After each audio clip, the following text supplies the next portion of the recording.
होइन फेरि कोरम नभन्नु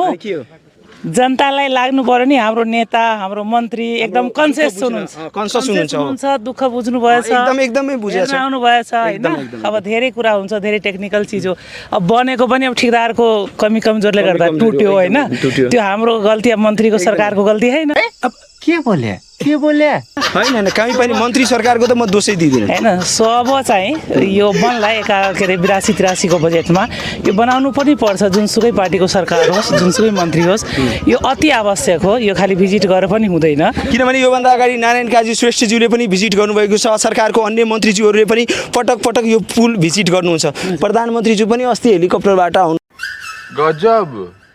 का मारा है माही हो सायद माथिबाट भए पनि अलि भिजिट गर्नु भएकै होला मलाई विश्वास छ तर आज तपाईँहरू प्रत्यक्ष हिँडेर आउनुभयो नि मलाई बाई हार्ट एकदम खुसी लागेको छ कि नेताजीहरू हिँडेर त्यो पीडा हेर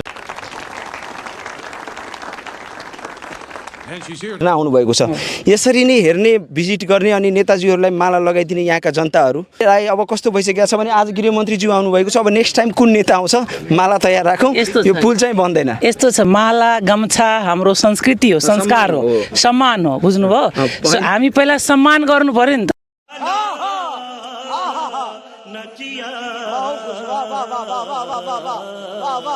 माला खादा र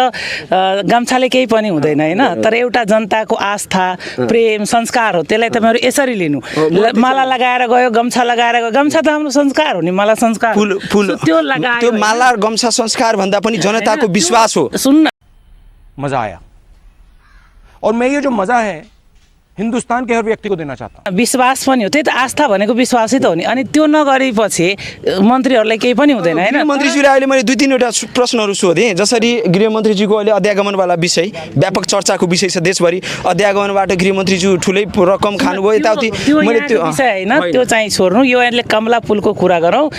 गृह के रे एयरपोर्टको कुरा एयरपोर्टमै काठमाडौँमा अलिकति लाज घिन भन्ने त मान्छेमा हुन पर्छ के